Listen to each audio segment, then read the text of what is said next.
नमस्कार, मी मधुरा. झी24 तास मध्ये आपलं स्वागत. पासवर्ड यशाचा या खास कार्यक्रमामध्ये आज आपण चर्चा करणार आहोत सहकारी संस्थांमधील ठेवी आणि कर रचना या विषयावर. आणि या विषयावर चर्चा करण्यासाठी आमच्या स्टुडिओमध्ये आलेत डीएनएस बँकेचे चेअरमन उदय कर्वे. उदय सरांचं मी पासवर्ड यशाच्या या खास कार्यक्रमामध्ये आपलं स्वागत करते. उदय सर, नमस्कार. नमस्कार. डीएनएस बँक ही 13 जिल्ह्यांमध्ये कार्यरत असून डीएनएस बँकेच्या 46 शाखा असून या बँकेचा बिझनेस जवळपास 6400 कोटी रुपयांचा आहे. उदय कर्वे स्वतः चार्टर्ड अकाउंटंट असून ते सध्या डीएनएस बँकेच्या चेअरमन पदावर कार्यरत आहेत.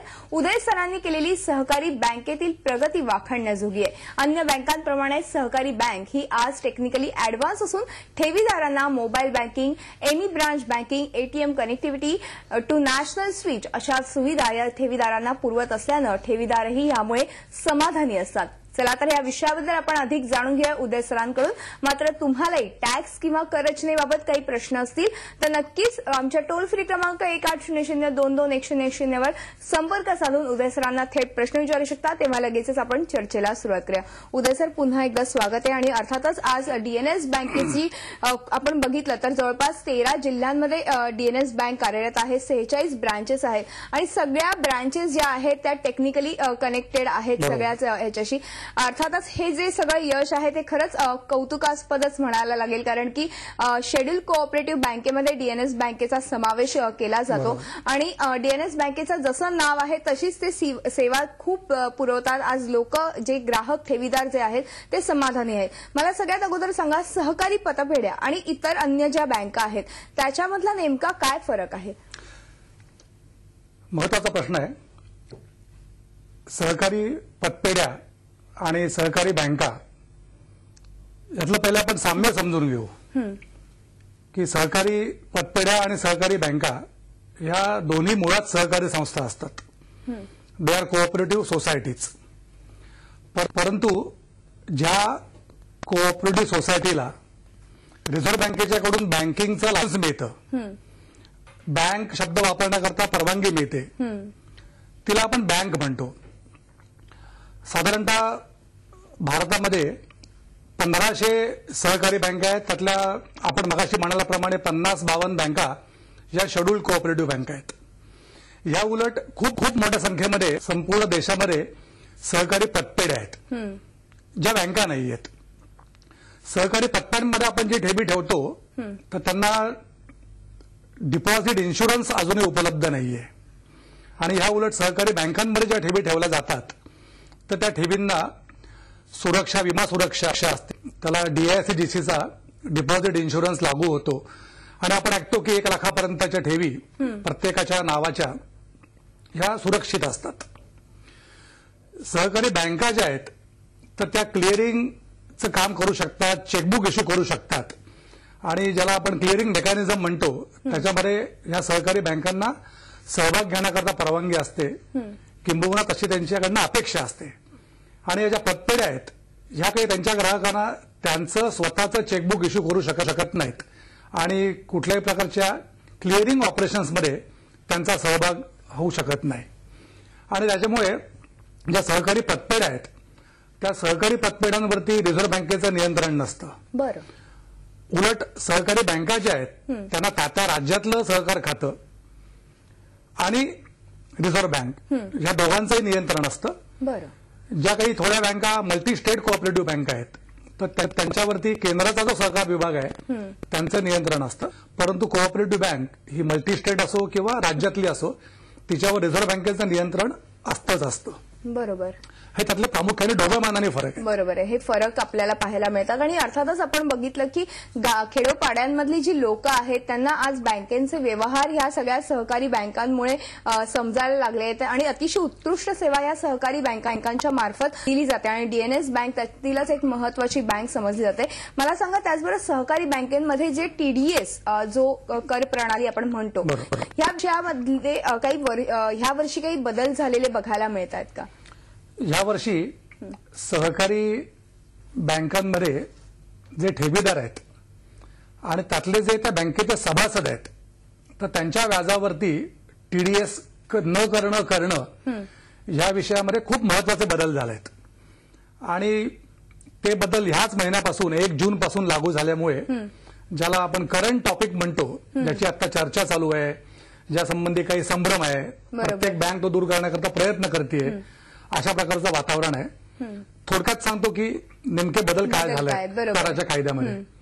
मी मगाशी म्हटल्याप्रमाणे प्रत्येक सहकारी बँक ही मुळात एक सहकारी संस्था होती, ज्याला आपण इंग्रजीमध्ये म्हणतो कोऑपरेटिव्ह सोसायटी. बरोबर आहे. आणि आयकर कायद्यामध्ये असं एक कलम होतं की कुठल्याही कोऑपरेटिव्ह सोसायटीनी तिच्या सभासदांना व्याज देताना टीडीएस करण्याची गरज नाही. सहकारी बँकांचं असं म्हणणं होतं की आम्ही नंतर बँक आहोत, पण आधी आम्ही सहकारी संस्था आहोत, वी आर कोऑपरेटिव्ह सोसायटी. आणि त्याच्यामुळे हा जो बेनिफिशियल क्लॉज आहे किंवा हा जो फायदा देणारा क्लॉज आहे हा आम्हालाही लागू आहे. आणि म्हणून सहकारी बँका त्यांचे जे सभासद आहेत त्यांच्या मुदत ठेवींवरती जेव्हा व्याज द्यायच्या तेव्हा त्याच्यावरती टीडीएस करत नव्हत्या. आणि कायद्याने ते योग्यही होतं. आणि मग होत असं होतं की हे व्याज कितीही जरी असेल, म्हणजे हजारात असेल, लाखात असेल, तरी केवळ तो ठेवीदार त्या बँकेचा सभासद आहे म्हणून टीडीएस पासून त्याला मुक्तता मिळत होती. परंतु एक दोन निर्णय असे आले, त्यातला एक मुंबई हायकोर्टाच्या खंडपीठाचा आहे की ज्यात त्यांनी असं म्हटलं की सहकारी पतपेढ्यांकरता अभिप्रेत असलेले नियम, त्याचे होणारे फायदे हे सहकारी बँकांकरता अभिप्रेत नाही आहेत. आणि त्यामुळे हा क्लॉज जरी असला तरी कोर्टाने असं सांगितलं की सहकारी बँकांनी केवळ सभासद आहे म्हणून टीएस न करणं हे काय बरोबर, त्यांनी तो तिथं टीडीएस केला पाहिजे. आणि मग ह्याच्यावरून संभ्रमावस्था झाली, उलटसुलट निर्णय आले. आणि हा जो काही संभ्रम आहे हा दूर व्हावा म्हणून या कायद्यामध्ये असा बदल झाला, जो बदल प्रतिकूल झाला पण संभ्रम दूर होण्याकरता मदत झाली. तो बदल असा झाला की 1 जून 2015 पासून सर्व सहकारी बँकांनी त्यांचे जे सभासद आहेत त्यांच्याही ठेवींवरील व्याजातून जर का टीडीएस कापणं आवश्यक असेल तर तो कापला पाहिजे. हा त्यातला महत्वाचा बदल आहे ज्या आयकर कायद्यामध्ये झाला. जो अर्थसंकल्प माननीय अर्थमंत्र्यांनी सादर केला त्याचं नंतर रूपांतर कायद्यामध्ये झालं, तर त्या कायद्याप्रमाणे या बजेटप्रमाणे हा बदल आता नुकताच झालेला आहे. आणि तो आता 1 जून पासून लागू अंमलामध्ये आलेला आहे. नक्कीच. आपल्याला फोन कॉल्स यायला सुरुवात झालेली आहे. पहिला जो फोन आला आहे तो शंकर यांचा साताऱ्यावरनं. विचारा काय प्रश्न आहे. नमस्कार शंकर, बोला. नमस्कार. माझा असा प्रश्न आहे सरांना की माझे एका पतसंस्थेमध्ये पैसे अडकलेत आणि ती पतसंस्था दुसऱ्या पतसंस्थेमध्ये विलीन होऊन सुद्धा पैसे देत नाही, काय केलं पाहिजे? नक्कीच शंकर, तुमचा प्रश्न कळलेला आहे. आपण विचारूया सरांना, सर काय ह्यामध्ये करू शकतात ते. आता चर्चेकरता आपण जो विषय घेतलाय त्या विषयासंबंधीमध्ये हा प्रश्न नाहीये, पण याचं उत्तर देऊ शकतो. जेव्हा अशा संस्था विलीन होतात तर त्याची एक विलिनीकरणाचा आदेश सहकार खात्याकडनं येत असतो. आणि त्या आदेशामध्ये ज्या प्रकारे म्हटलेलं आहे, आता त्यांनी प्रश्न करताना असं म्हटलं की एक पतपेढी दुसऱ्या पतपेढीमध्ये विलीन झाली आहे, त्याच्यामुळे साधारणतः बघायला गेलं तर त्यांची जी ठेव पतपेढीमध्ये होती आधीच्या, तर ते पैसे त्यांना नवीन पतपेढीकडून जिनी ती पतपेढी मर्ज करून घेतली त्यांच्याकडून मिळणं अपेक्षित आहे. परंतु याचं नेमकं उत्तर देण्याकरता ती जी काही मर्जर ऑर्डर झालेली आहे, विलिनीकरणाचा आदेश जो आलेला आहे, तो आदेशाचा अवलोकन करून त्याचं नेमकं उत्तर देता येईल. बरोबर. त्याचबरोबर वार्षिक व्याज 10,000पेक्षा जास्त ही मर्यादा संपूर्ण बँक म्हणून ग्राह्य धरली जाते, याबद्दल काय सांगणार? जो नियम आतापर्यंत बँका खासगी बँकांना लागू होता तोच नियम आता सहकारी बँकांना पण लागू झाला आहे. मग भले त्या ठेवी सभासदाच्या असून देत. तो नियम असं सांगतो की एखाद्या ठेवीदाराचं व्याज त्याच्या ठेवींवरचं, मुदत ठेवींवरचं, हे जर का वर्षाला 10,000हून जास्त होत असेल तर त्या बँकेने त्याचा टॅक्स कापला पाहिजे. बरं. आतापर्यंत असं होतं मागच्या वर्षीपर्यंत की ही जी 10,000ची मर्यादा होती ती पर बँक नव्हती, तर ती पर ब्रँच होती. म्हणजे उदाहरणार्थ की एखाद्या व्यक्तीने त्याच्या ठेवी एकाच बँकेच्या पण निरनिराळ्या शाखांमध्ये ठेवल्या तर त्या शाखेमधलं व्याज जर का 10,000च्या पुढे जात असेल तर टीडीएस होईल. परंतु प्रत्येक शाखेतलं व्याज त्याचं हे जर का 10,000हून कमी असेल तर ती शाखा तो टीडीएस करत नव्हती.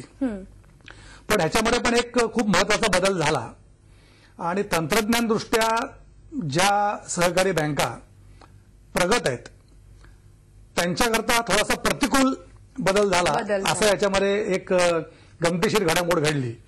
म्हणजे काय झालं तर ज्याचा तुम्ही मगाशी उल्लेख केलात की जसं डोंबिवली नागरी सहकारी बँकेच्या सर्व 46 शाखा मुंबईपासून नागपूरपर्यंत या एकमेकांशी जोडलेल्या आहेत. बरोबर आहे. तर त्याला म्हणतात कोअर बँकिंग प्रणाली किंवा सीबीएस, कोअर बँकिंग सोल्युशन. तर ज्या बँकांनी अशा प्रकारे कोअर बँकिंग सोल्युशनचं सीबीएस प्रणालीचं अवलंबन केलेलं आहे तर त्यांना मात्र याच्या पुढे हा जो हिशोब आहे तो पर ब्रँच 10,000 नाही.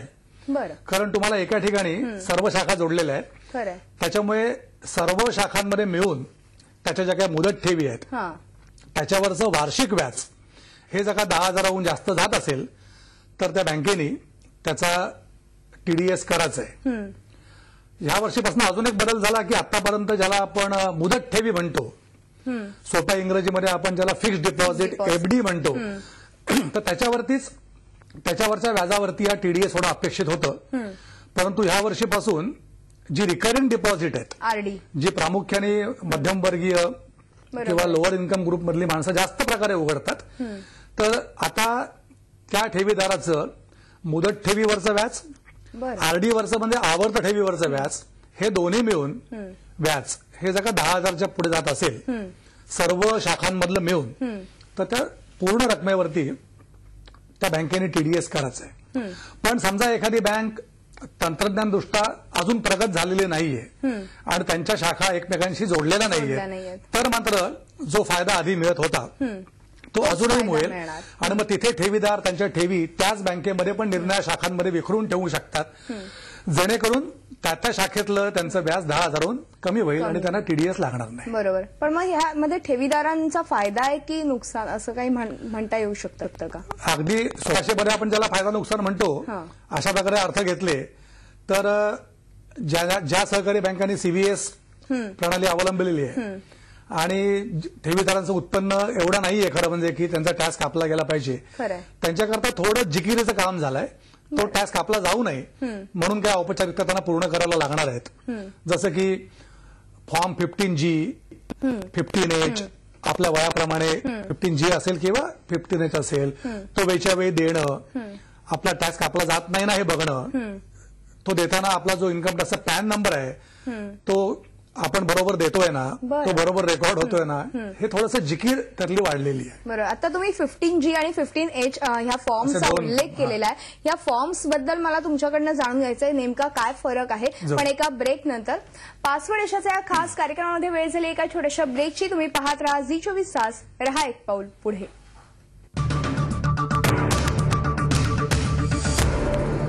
पासवर्ड देशाच्या या खास कार्यक्रमामध्ये आपलं पुन्हा एकदा स्वागत आहे आणि आज आपण चर्चा करतोय ती सहकारी संस्थांमधील ठेवी आणि कर रचना या विषयावर. सर आपण चर्चेकडे वळूया पण तत्पूर्वी आपल्याला एक फोन आलाय तो म्हणजे विवेक यांचा बोरिवलीवरून. विचारा काय प्रश्न आहे. नमस्कार विवेक, बोला. नमस्कार, बोला, थेट प्रश्न विचारा. मला असं विचारायचं आहे की हाऊसिंग सोसायटीच्या जर एफडी बँकेमध्ये असतील तर त्यांच्या ठेवीवर पण टीडीएस कापूला जाऊ शकतो का? बरं विवेक, तुमचा प्रश्न समजलेला आहे. सर काय सांगाल? हाही प्रश्न खूप योग्य आणि चांगला आहे. अजून तरी कायद्यामध्ये अशी तरतूद आहे की ठेवीदार ही जर का सहकारी संस्था असेल तर त्या सहकारी संस्थेच्या ठेवीवरती जे काही व्याज जमा होईल, व्याज दिलं जाईल तर त्याच्यावरती सहकारी बँकेने टीडीएस करण्याची आवश्यकता नाही. कारण एका सहकारी संस्थेने, कारण मी मगाशी म्हटल्याप्रमाणे कोऑपरेटिव्ह बँक ही एक सहकारी संस्था आहे आणि ती जेव्हा दुसऱ्या सहकारी संस्थेला तिच्या मुदत ठेवींवरती व्याज देते ती काही कुठल्या व्यक्तीला किंवा भागीदारी संस्थेला किंवा कंपनीला देत नाहीये. दुसरी व्याज घेणारी जी आहे ती पण सहकारी संस्था आहे, भले गृहनिर्माण संस्था असेल पण सहकारी संस्था आहे आणि त्यामुळे अशा वेळेला टीडीएस होणार नाही. म्हणजे टाळता येऊ शकतो. हो, मग कायद्याने आवश्यकच नाहीये टीडीएस आवश्यकच नाहीये. नक्कीच. त्याचबरोबर मगाशी आपण म्हटलं की 15G आणि 15H हे फॉर्म्स ह्याच्याबद्दल आपण बोलूया. राष्ट्रीयकृत बँकांप्रमाणेच खरं तर हे फॉर्म्स दिले जातात का सहकारी बँकांना, आणि कुठेतरी टीडीएस टाळता येऊ शकतो का हे फॉर्म सबमिट केल्यावरती?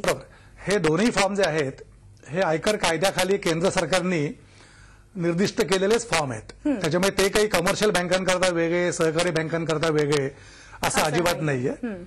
मग हे दोन फॉर्म कशा करता, तर हा जो 15G फॉर्म आहे हा कुठलीही व्यक्ती आणि व्यक्ती सोडून अन्य काही करदाते, जसं की ट्रस्ट आहे, ज्याला तांत्रिक भाषेमध्ये असोसिएशन ऑफ पर्सन्स एओपी असं म्हणतात, किंवा बॉडी ऑफ इंडिव्हिज्युअल BOI असं म्हणतात.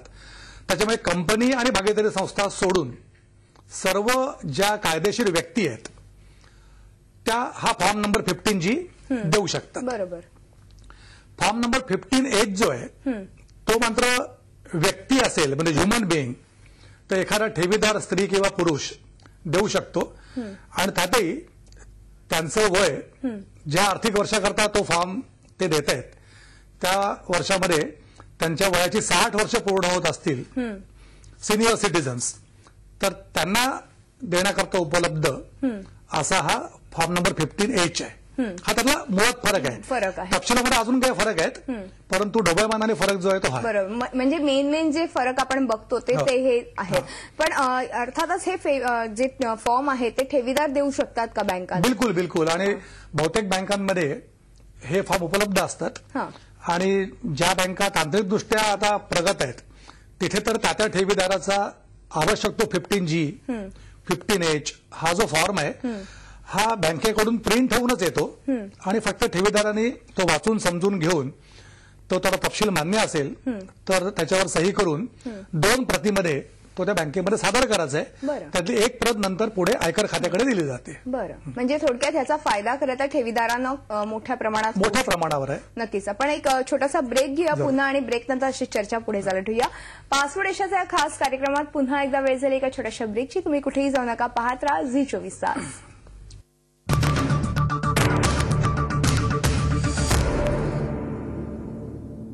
पासवर्ड या खास कार्यक्रमात आपलं पुन्हा एकदा स्वागत. आणि आज आपण चर्चा करतोय सहकारी संस्थांमधील ठेवी आणि कररचना या विषयावर, आणि आपल्याला मार्गदर्शन करतायत डीएनएस बँकेचे चेअरमन उदय कर्वे. मी पुन्हा एकदा चर्चेकडे वळते. उदय सर, अर्थातच आपण बघितलं मगाशी तुम्ही पॅन नंबरचा उल्लेख केला. नेमकं काय पॅन नंबरचं महत्व आहे एकूणच या टीडीएसमध्ये? आयकर कायद्याखाली जो परमनंट अकाउंट नंबर मिळतो तर त्याचं ॲब्रिव्हिएशन आहे पॅन. त्याच्यामुळे म्हणताना आपण जरी पॅन नंबर म्हणालो तरी पॅन हा त्याचा शब्द आहे. आता जो काही ज्याचा मगाशी उल्लेख केला आपण, हा जो फॉर्म नंबर 15G आहे 15H आहे, हा ठेवीदार भरून दिला, पण त्याच्यामध्ये जर का त्याने त्याचा पॅन उद्धृत नाही केला तर तो फॉर्म इनव्हॅलिड होतो. त्याच्यामुळे जणू काय त्याने तो फॉर्म दिलाच नाही असा त्याचा अर्थ होतो. आणि मग जर का टीडीएस होणार असेल तर तो केला जाईल. जर का त्यांनी हा फॉर्म देताना चुकीचा पॅन दिला तरी पण परिणाम तेच होतील. आणि केवळ एवढ्यावर थांबत नाही हे, तर जिथे पॅन नंबर दिलेला नाहीये पण टीडीएस होणार आहे अशा केसमध्ये जो टीडीएस अन्यथा 10% झाला असता तो 10%च्या ऐवजी 20% होतो. डबल. आणि एकूण व्याजातली 20% रक्कम ही आयकर खात्याकडे जाते. आणि त्याच्यामुळे पॅन नंबर असणं आणि तो जर का आपला टीडीएस होणार असेल तर वेळच्या वेळी आपल्या 15G 15H मध्ये त्याचा करेक्ट उल्लेख करणं, त्याच्यामध्ये चूक नसणं, आणि शक्य होतं त्यासोबत आपलं पॅन कार्ड जे आहे त्याची झेरॉक्स दिली तर अजून चांगलं राहील. असं ह्या पॅन नंबरचं आता महत्व आहे. म्हणजे फारच महत्व आहे. म्हणजे प्रत्येक प्रेक्षकाने खरं तर हे महत्व जाणून घेतलं पाहिजे आणि त्याच्यामध्ये कुठे चूक करता कामा नये. त्याचबरोबर एक महत्वाचा प्रश्न म्हणजे आज तुमची जी बँक आहे डीएनएस बँक अनेक वर्ष आज कार्यरत आहे. 13 शाखा आहेत, जवळपास 46 शाखा आहेत 13 जिल्ह्यांमध्ये. एक एकूणच तुमचे ह्या यशाचा पासवर्ड नेमका काय सांगाल? भविष्यातल्या योजना आहेत का? यशाचा पासवर्ड म्हणजे काळानुरूप आवश्यक बदल त्या वेळेला करणं हा खरं म्हणजे त्याचा पासवर्ड आहे.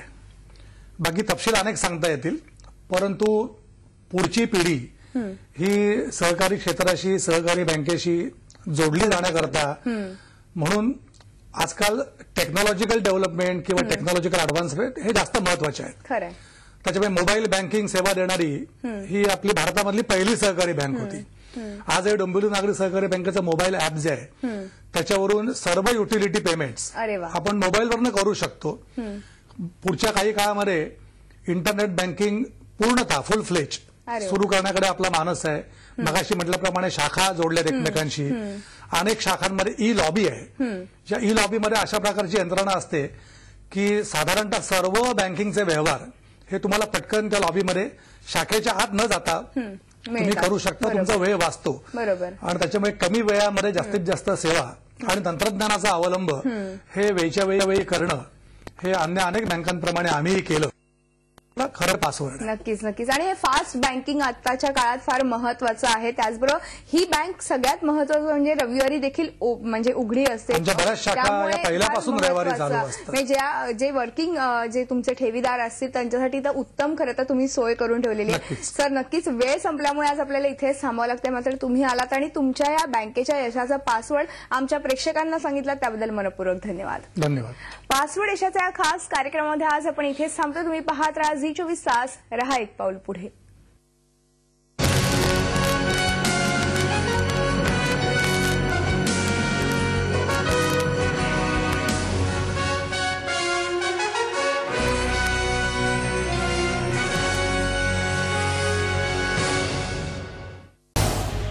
झी24 तास. रहा एक पाऊल पुढे.